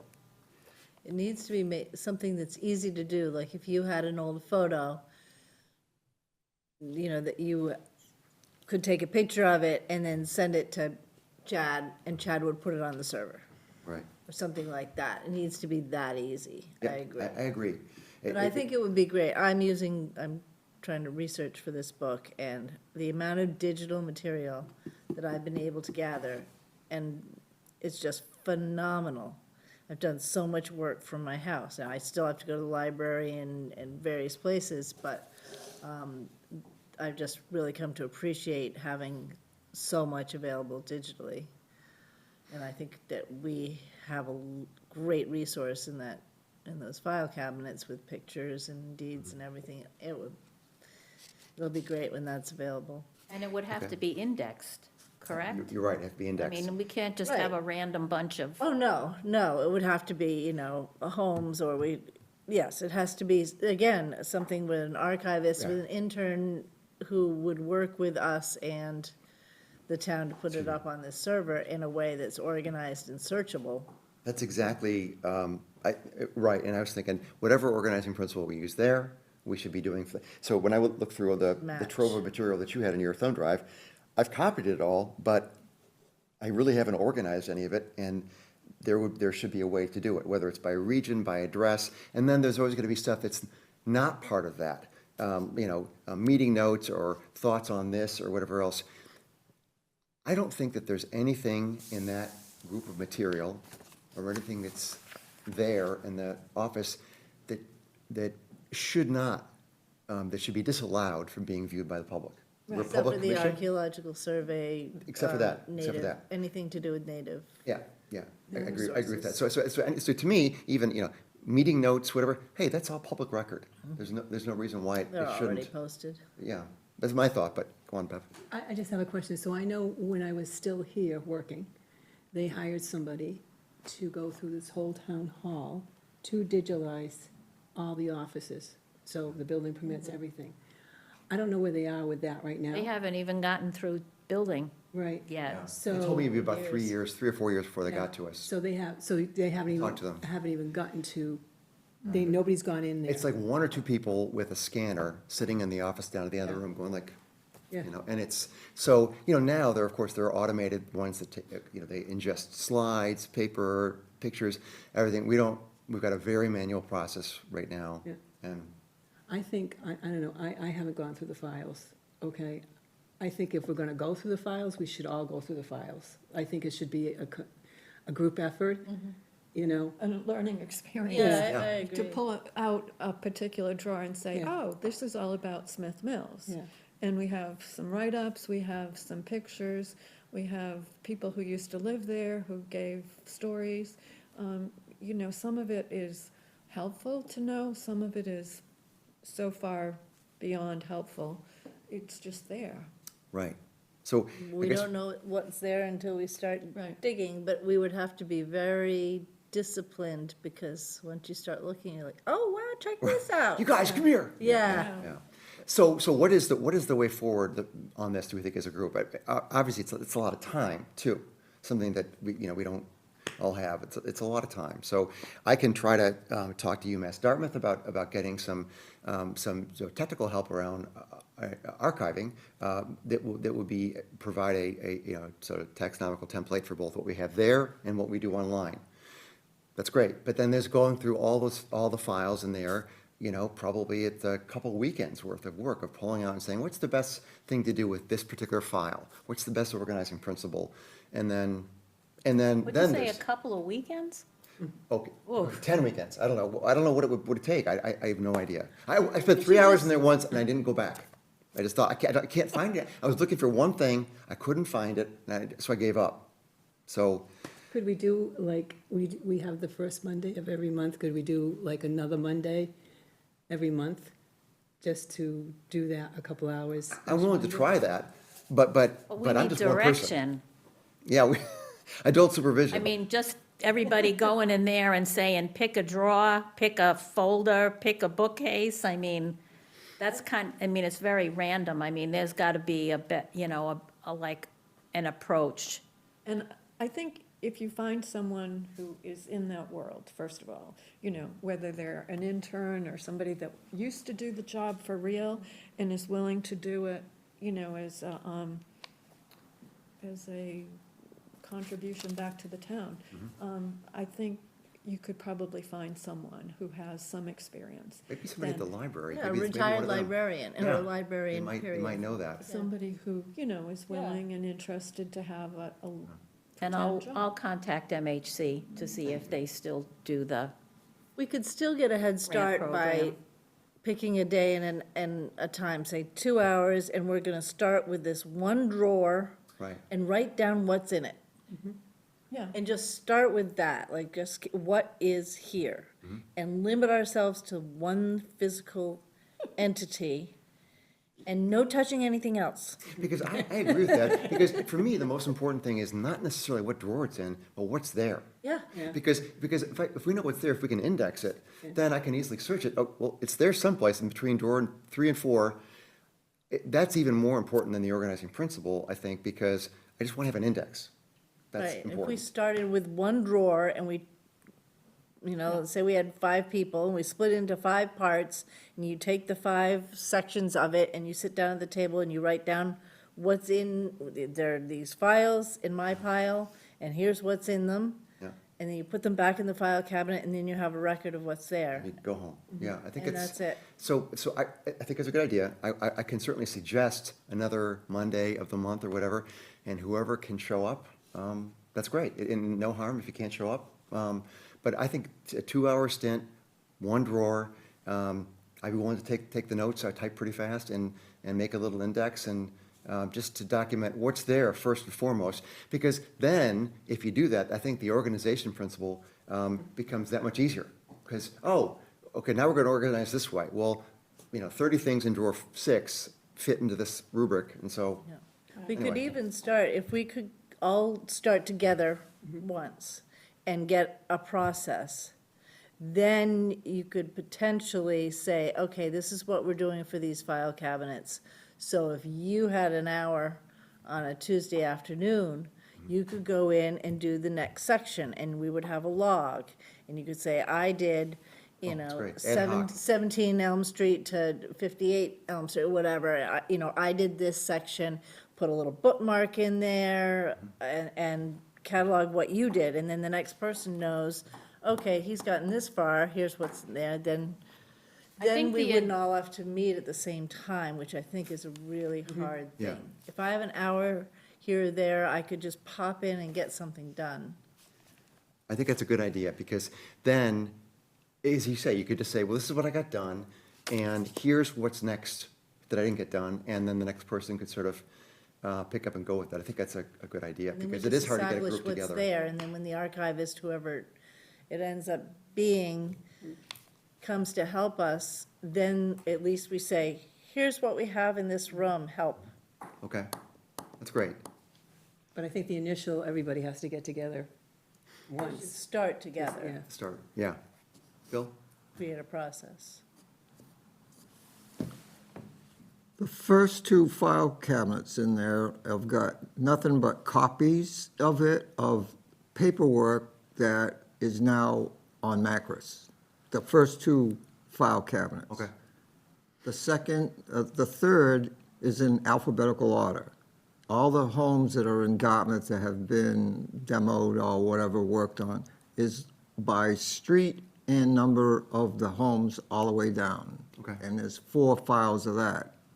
Then they had some woman a long time ago do what this woman was paid to do that never gave Judy Lund the copies and absconded with the money that she was paid. That was a long time ago, before any of you were born. So basically, those files were perfect, when I did them. Okay. But then other people decided to go in to be nosy and take things See, I don't out. want to make this a grudge map, but I understand what you're saying, Phil. I too, But I'm- you know, all would right, not I'm- want to see things go away, and I want it to be organized in a way we all understand. All right, Totally, so understand. I'm gonna back off of this, and I'm not gonna mention any more about it. I hear what you're saying. You said that the first two files are, They're just cabinets are file, just, they're copies of things that we have elsewhere, digital, they're just paperwork, like, like minutes and, minutes. It's minutes, it's anything, yeah. okay. So we can just recycle that I stuff. think that's We don't need to No, keep no, that, do because we? some of those have not, they haven't been digitized. Okay. And they were not they were meetings they're before, handwritten? before the recordings. Okay. So we So have to who is keep supposed that. to bring that to the recorders to record them, so you can get those files done? When you say recording, what do you mean? Digitized. Well, that's something that it's a But long it's all process. copied stuff. It's all things that were in there that were like 1 or 2, and then I copied them to make more. That was before the big rotation of changing things around and going on digital. So Okay. basically, that's just a file that's sitting there that's just of need to know. Like someone would come before the Historic Commission and they would want a copy of the, It's a good point. I think it's worthy of a lot of discussion that we're not going to cover today, because, for example, do we keep everything or not? If we know it's digitized, do we just recycle it? Is it nobody worthwhile keeping it? recycles anything in there. They just, Phil, what is saying recycle? I mean, do we need to keep a copy in the office anymore? If we know we've got a digital copy of it, it's online, and we're finding ways to make it accessible and searchable to everybody, us and also the public, do we need a paper copy of No. it? I'm not No. even sure that anybody's been filing copies of the meeting minutes. I don't think- Since Bev Since started. Well, I think Michelle puts them online, so in other words. Right, yeah, but she's not putting a paper copy in the I don't office. know. no, they're just things that have accumulated, Right. and some of them have And been just keep the dated. stuff I from used to before, date. before we started putting them online. What thing But are you why don't, is there talking about? a hard date for that? I don't really know what that would We be. could ask Chad, Okay, all right. probably. What were you referencing that you thought was going in there as paper? What are you asking about? Well, I just say, when we start to go through and get a handle on what's there, if the things like, say, meeting notes, but also applications, or Form Bs that we know are on Macris, we know they're digitized. If we know for sure that we've got a copy, it's not going away, do we need to keep the paper copy in our files? I think it's wise. Okay, all right. If it's not, we're not trying to create space because we're overstuffed in there, Okay. but I think if, Throw nothing away, just organize it better. let's start with that. Okay, And that's if fair. there's 6 copies of something and they're all the same and we don't know why, then yeah, 5 could go, It's but a good point. We're not trying to save space. it just makes sense to have a hard copy. It's so easy to walk into the office and look at it, and if somebody is not as digitally adept, Okay. then there it is. There is one gap that is, There is one gap that's being created now that things are digitized, and that is in the Form B file, which had been up till a certain point, the place where any information about a particular property was kept. Now there is no copy of the demo application that goes into that file Oh. as a paper copy. So if you were to look at a particular street address, you'd have a Form B, you'd know what was there, but you wouldn't have known that there was a demo application 2 years ago. Subsequent to what's there. That's a good point. So there's not, at some point, the continuity stops. Some point, maybe 3 or 4 years ago, when the town started, Right. using the online system. So I guess it means we're always gonna have to look multiple places. That's the way it is. But once and if that stuff gets digitized, it will join the rest of the more modern archives that we have online and hopefully create a continuous view of that property. But If a ways everything off. is by street address. if everything is by street address. Which is an if, I think, at the Okay. moment. Okay, all good stuff, and we got to circle back there, got a lot of good notes about that, and we'll talk to some people, and we'll try to find some archivist help to that. I think with the notion of getting, of going in there maybe once as a group, and then going in there afterwards individually, and clearly denoting, hey, this is what I got through, this is what I organized, here's where I stopped. People can come in when they want to. And I think that's a good way forward for trying to I just kind of want to get a handle on organizing what's there, and then I am willing to talk to Chad. I'm a big fan of online archives of things, and so I was using, Microsoft SharePoint, or I use Box.com. And it's one thing to put all the stuff there. I think I've copied everything up there to a big Box.com. I want to make sure everybody's got access to it, and then it's organized in a way that you can easily search for it. And then I want to talk to Chad about, well, how can we, once we do this organization and we make it accessible and it's archived in a way that's searchable, how can we make it available to anybody who wants to look at it for the town? Which sort of leads to maybe more work on our website to let people have a box they can search into. Hey, this searches both our files and Macris for a particular property address. I mean, I think that, it's easy to search on Macris, but it doesn't include what we have here on our files. You can search it through the town website. That's true, you can. So maybe a way that you could do a search across all things.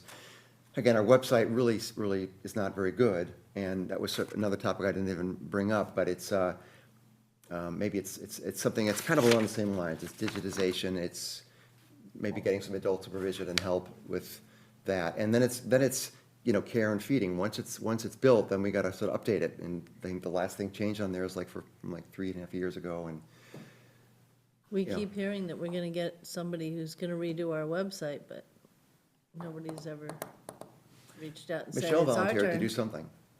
Right, but I thought like CPC just redid their whole website. They got somebody to do it from the town who's like going through all the websites and redoing it. I don't know if it's like the digitization, we don't know when that's gonna be our turn, but So I've got a note to ask Buddy about how that was paid for, who did it, who's in charge of it, is there a schedule? Well, there was no talk about funding, so unless CPC has, maybe they pulled it out of administrative budget, because they have their own budget.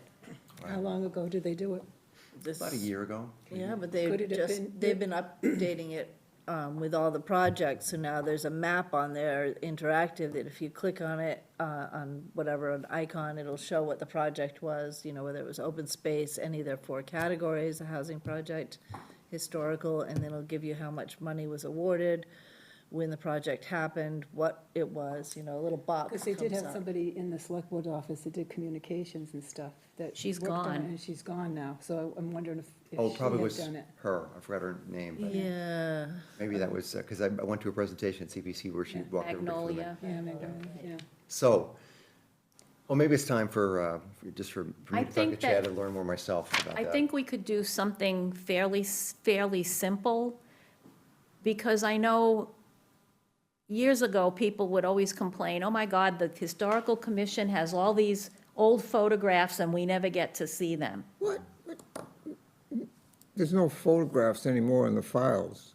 They're all gone. They went in the book that was made by the former Historic Commission, Yeah, but that's just a copy of it, right? Of the but the photograph. original pictures that she put in the book Yeah. are now gone.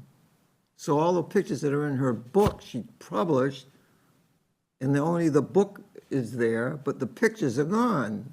Who is this? The woman who wrote the book, What book? What book? the big book that's in the Historic Commission. Beverly Glennon. Anyway, moving on. There are photographs lining the halls of Town Hall in the conference room, I saw those, yeah. next to the select board room. If we even could take some of those and have them put a number of them, the photos of the month, or for the next 2 months, will just be on the website, so if people clicked on Historical Commission, for what reason, I don't know if they would, but if they the did, thing. these photos would come up and people could say, hey, look at those photos, we've never seen those before. Right, Well, that's right. because they haven't seen any photos, And the unless neg- somebody wrote a Put book. a little article. And the considered negatives for newsworthy in those the newspaper pictures are saying- in the file, in that number 1 file next to the wall. So all the negatives are there in the Historic Commission office. And they're now digitized. I have no idea. I know that Linda was looking for a negative for something, and I found it the first try, and she made a copy off of it, and then she presented it to someone. So this person, But the, Glennon wrote a book but the slide went back into the folder. It was a negative. They went back in the file, the Yes, it negative did. file. Well, that's all you have to do. Some of the town offices have a page on Facebook. Do we have a page on Facebook? I have no idea. Because everybody goes to Facebook. That is Is there true. anything on Facebook that belongs to the Historic Commission? But then who's gonna manage that? Not it. I already have one for my business. It's annoying as heck. Yeah, it's hard to get somebody to, I mean, even for the veterans thing, I've got, I don't I've think got, I've updated it since got rights to September. update it, but I don't do it. But I agree that that's probably more likely that somebody would go there, maybe, than to the website. I just don't know what people's behavior is, or when they would go look, but, And there's already a Facebook group that does like Dartmouth history stuff.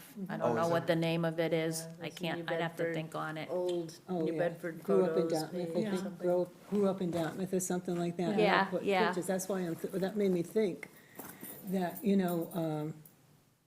that you could have one, because Parks has it, the police have it, schools have it, fire department has it. They put- probably it's- have a designated person. They go, Yeah, hey, it's you're a modern- doing the Facebook. Yeah, it's the monitoring of it, and then you get people who are trolling it. It's just too much. okay. I Too don't much. think we're ready for it yet. Nobody wants to. Let's go back to talking about our ailments. Yeah, we could put it out there, but then it's the care and the feeding, as you You put need a it. person who's on it Yeah, 24/7. yeah, you need somebody who pays attention. Sure. I got 3 keys for the files, the Oh, cat. okay.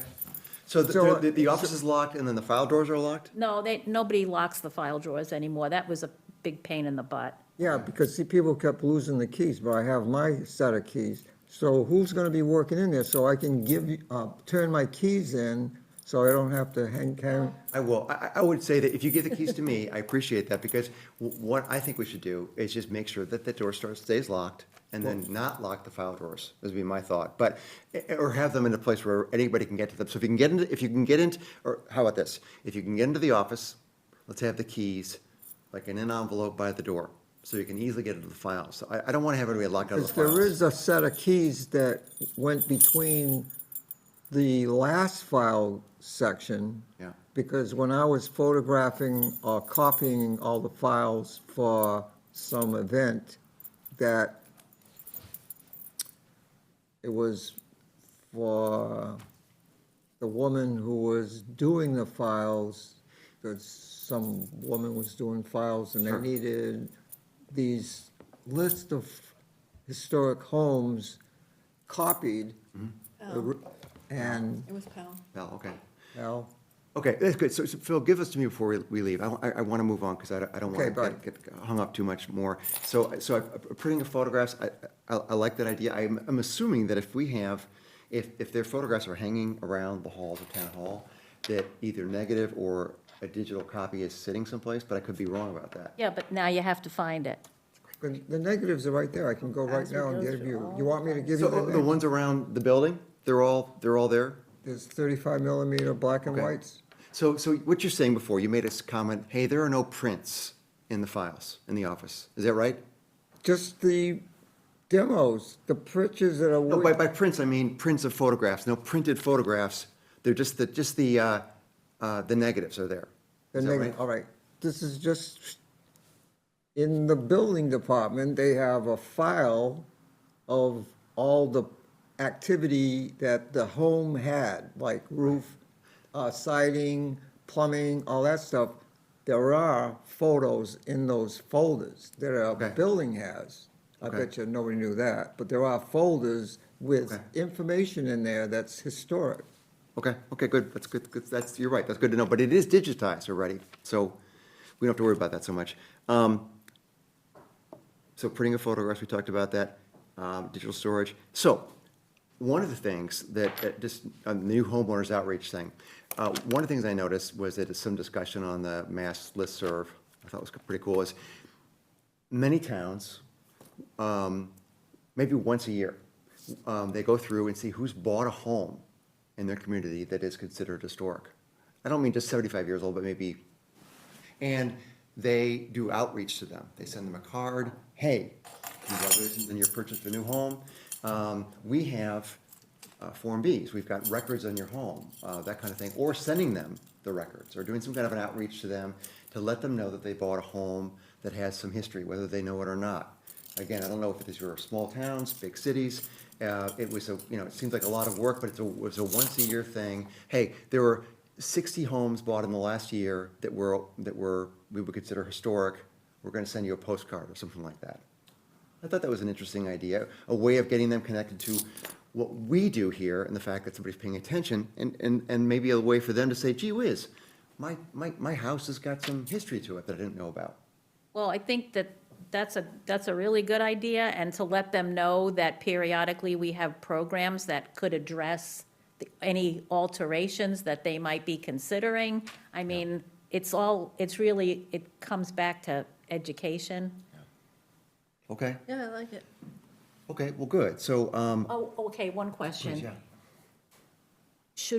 Is it better to wait until they've actually purchased the property, or do we make a connection with the realtors? Make a connection with the realtor. Huh.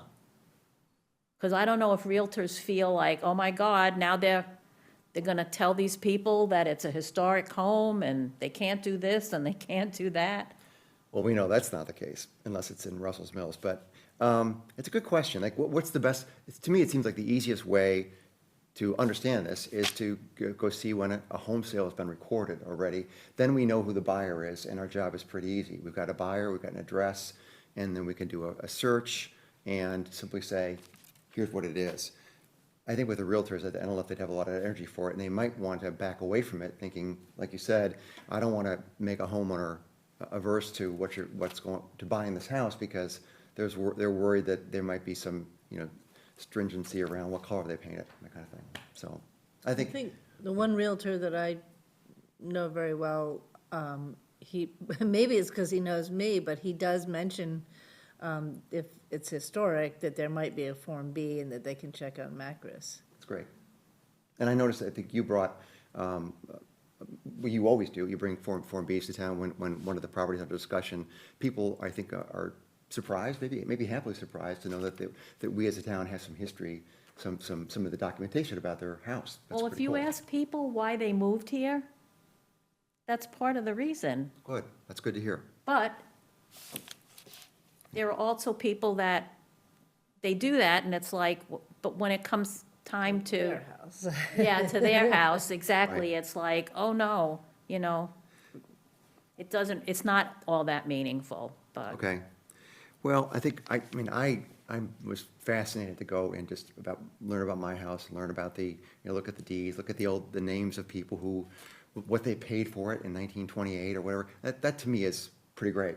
And I wanted to know that. That was pretty cool. So so there's some will, if we can sort of streamline it, make it not too onerous or difficult to do that. And maybe I want to go back before we commit to it and get a sense of how many homes change hands in the course of a year that fit into that category. I'm thinking it might be 50, but maybe it's more, maybe it's a lot less, I don't know. That maybe we say they're over 125 years old or 100 years old, and that we might have stuff on. Let me first do some work on that to sort of see what that number looks like, to see whether we think about how much work would go into that. But I think, for me, if I'm buying a home in town, I would feel, it's like a welcome wagon kind of thing. Yeah. A little bit. Okay. So I'll put down, yes, but more research to be done. And I think we still have a budget. Not a huge budget, but it's $250, it used to be $250 a year. Okay, well, that's something, for sure. It's enough for some postcards. No, Yeah. not at all. That would work out well, and I mean, I think we could squeak a speaker out of it if we had to. What if I donate the postcards? Well, I think that's great. I would do the same thing. But, so you're saying you'd give some money to the effort? A little bit. I'd order some postcards that are got a historic value to it, and I'll pay for it. Sure, we could talk about that. I don't know if there are any specific rules around that, around private donations, but, Something like $50 or something, you can't go over $50, so if you buy something online, that's a historic-looking Well, postcard. hopefully it would, maybe, I don't know, coming from us, it should have something that indicates that that's a property in town, that existing property. Right. We can't have some random, in fact, maybe we should design our own postcard for that. Design a postcard that has, Carol Greens. has a Dartmouth building on it, and of all the verbiage that we're gonna put onto it, and design it ourselves, and have somebody make, 1,000 of them. A printer make 1,000 of them that we could just easily use and address, and for more information, here's where you find it, kind of So thing. why don't I volunteer to be the historic photographer temp, and then go photograph some high-profile homes in Dartmouth, and give you a thumb drive so you can take it and put it in your computer and then pick your own picture out. Phil, I think that's a good idea. I like that, and we can talk more about it. I think that's good, and we could choose for them to make our images for the postcard. We'll design a postcard everybody agrees on, and say, this is the one we're gonna do. We print 1,000 of them, and we get a handle on this. I think it's an interesting thing. So, good. That's new homeowners outreach. LHD signage, local historic district signage. We talked about this a little bit before. We did one for Paden. It's not really up yet. But when I went through, I found I think there were, at least by my informal count, there were like 9, clearly defined villages or areas within Dartmouth that are historic. And some of them I'd never heard of before. I've got them in my notes on my computer. But, Tucker Farm, Jason Phillips Mill Site, Round Hill, Bliss Corner, Bakerville, Smith Mills, Hicksville. I don't know. These are ones that I found on various websites that are called historic districts within Dartmouth. You don't think so? They're not historic districts Or- per se. They Okay. might be considered historic. Maybe informal areas. Maybe that's the way to villages. do I it. mean, Jason Phillips Mill, it's It's one site. a site, that's Yeah. what it is, and it's on private property. Yeah, that's So you true. can't, I visited it once. you can't put a sign on a private property, right? Those little ones? Well, in the veteran side, we do that, but only with their consent. And then they have to agree to maintain it. So, anyway, but that's not really what I was after there. I guess I was wondering, do we, setting aside what they are, or how many there are, or whatever, do we have any interest or appetite as a group to make more, have more signs made and put them up as maybe with QR codes, or as a way to otherwise let people know that they're entering an area? I know certainly in Russell's Mills, they have their own sign there. Is that interesting to us as a group? Do we have any legitimate involvement in that? I maybe think not. that- I don't know about anybody else, but I think what we've got on our plate now is about all we can handle. That's good. That's fair enough, fair enough. But Okay. I do want to say that a police officer came into town hall to tell Michelle that a sign had been hit up at Hicksville. Oh, So we may want to look into that. I don't know who wants to do that, but I could Is go that up and, Hicksville, North Hicksville up by, there's only one Hicksville. but what side of it, maybe? So maybe if you. It's at the junction where the jog for Old Fall River Road is, near the cemetery right. and the. Would you ask Michelle if she knows more about that, if it's worth I'll looking find out down? who the police officer was, yeah. Okay, so we got past that. So awards program. Something, again, they talk about a fair amount on this thing. It's just recycling some ideas that I thought was interesting. But a lot of towns have got awards programs for historical renovations.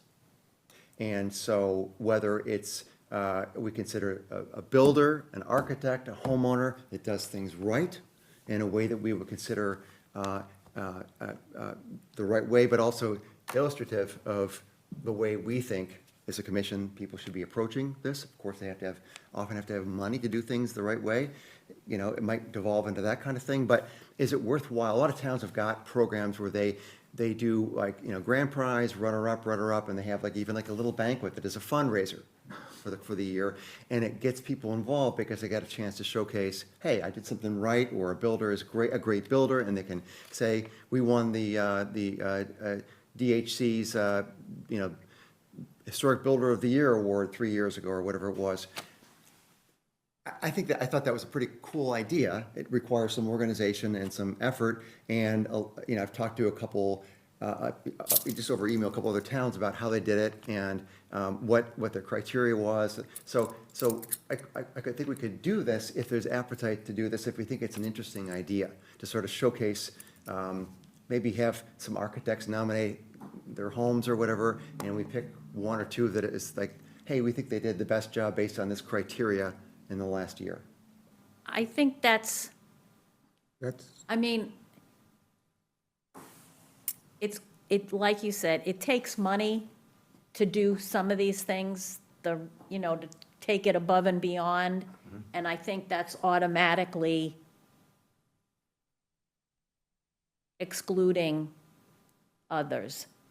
And Okay. it does, I wouldn't want to give the appearance that we're rewarding people because they have a lot of money and can pay people to do that kind of work.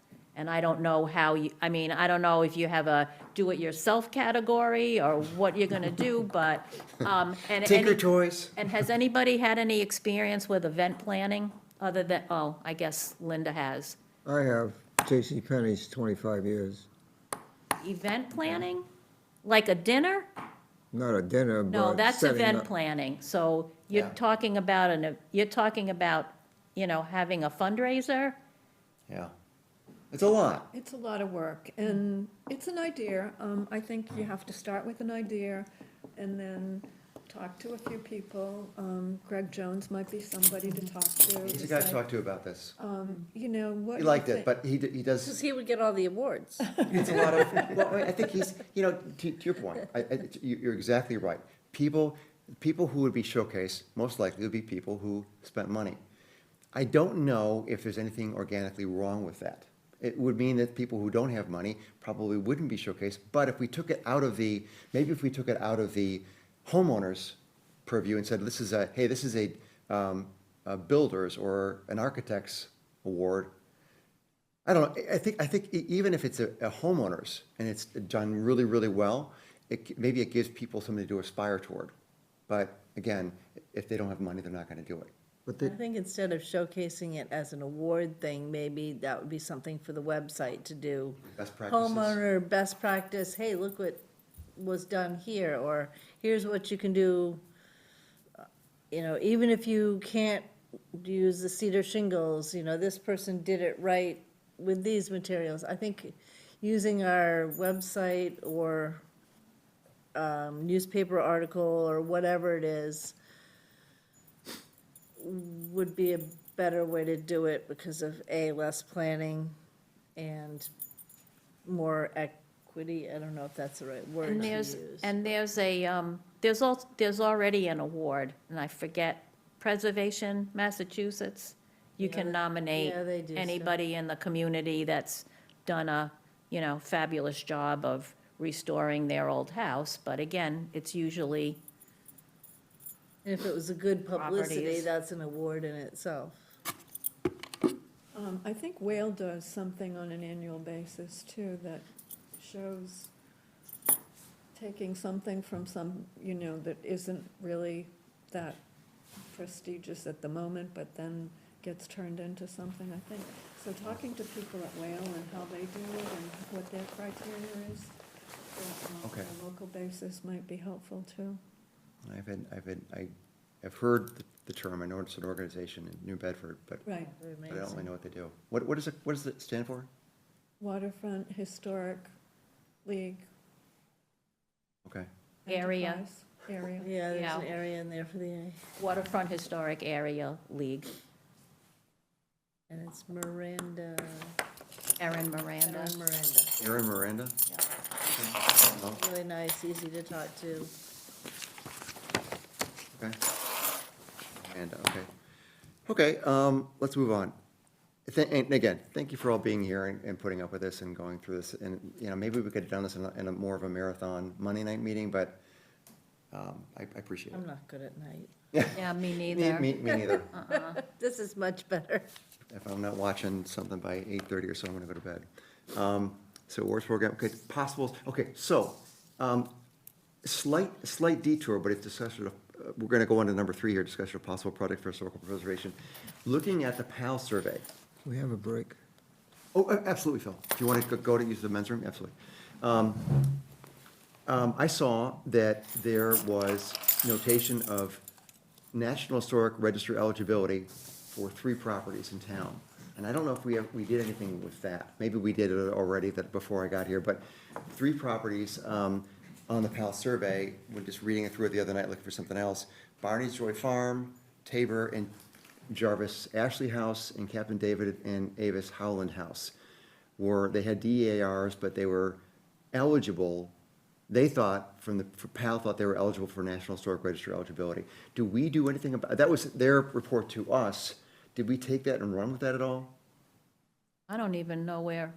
So, What year was that? it was like, Last batch? it was the last, it was like 3 years ago. It was a pretty thick report we got from PAL. And it said, deep into it, it said, I there are 3 remember properties reading we that. flagged that are Yeah. eligible for this.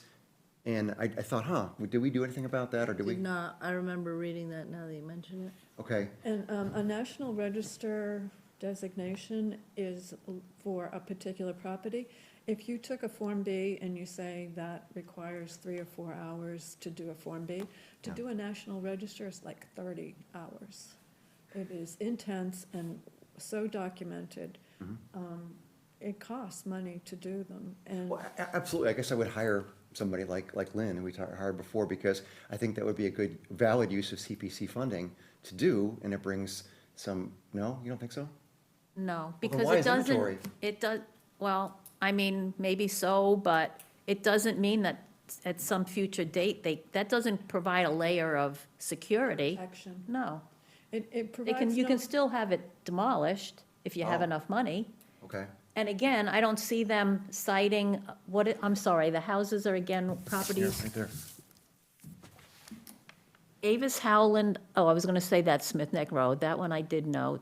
Ashley House, High Hill Road, oh yeah, I know that one. Barney's Joy.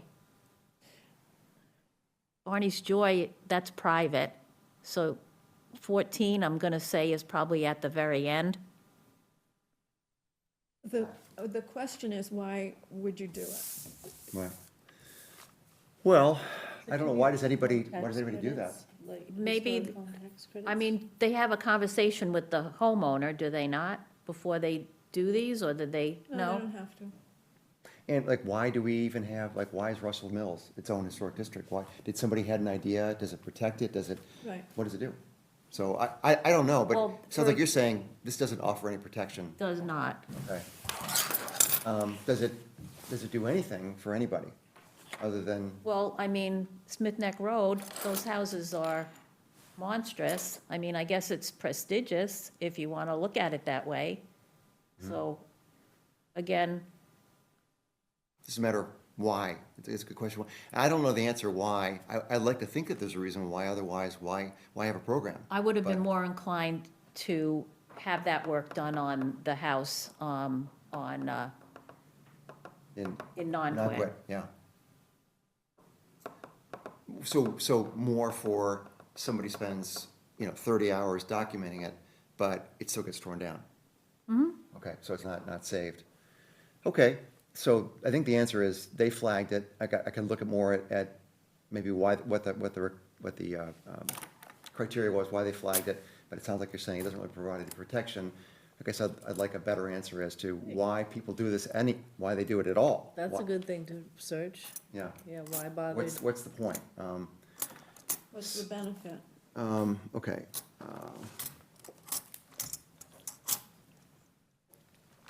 I thought it gave you an advantage with the tax credits. No? Nothing. Okay. But that's also that's another good program. Preservation tax credits. We haven't even talked about that. Are only available on commercial sites. They're only? Huh. I didn't think so. What about, Can't get what about PRAs, though? Preservation, agreements, like a CRA or, Restriction, preservation Right. restrictions. so, I do some work with the NRT around conservation restrictions. They have to agree to not develop, and they get a tax break on that. I know PRAs exist, it's used throughout the state. There's one in Russell's Mills. There is one in Russell's Mills, okay? So is that something worth talking about, ever pushing? Is it part of our purview? Is it not really our job? If it can't be on a residential, if No, it's, PRA could be, but, it can, but you don't, I'm not sure that you get any kind of a benefit from it. Right. It really is on a person's initiative to say, I think my property is worth saving, whether it's land or building. Right. And in the process of doing that, you can put a preservation restriction on it. You have to have that preservation restriction held by a nonprofit. And in turn, you can get some kind of credit on, I think, local taxes. But you can't be buying something by doing it.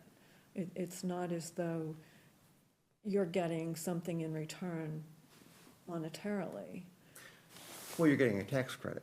A Right? tax, I don't think anybody who does the conservation restrictions think, oh, I just do it because I love that tree over there.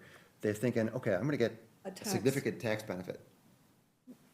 reduction, but not payback, I guess. No, it is. Right, no, but it- you're not gonna make money on it, but you'll pay less money, which is something, I guess. But it doesn't seem like it's enough of an incentive. And I'm not talking about a CR, I'm talking about a preservation restriction. Yeah, PR. I honestly, I don't know. So I guess I like to maybe research what's the benefit.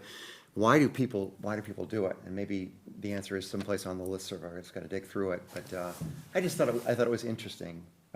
And again, if it could help us at all to give us another tool with our goals of preserving old properties in this town, then maybe it's something that we just get smarter on and maybe be able to offer, or at least talk about it on our website or whatever. If you want to talk to the people that have the restriction on their house in Russell's Mills, I could give you their contact information.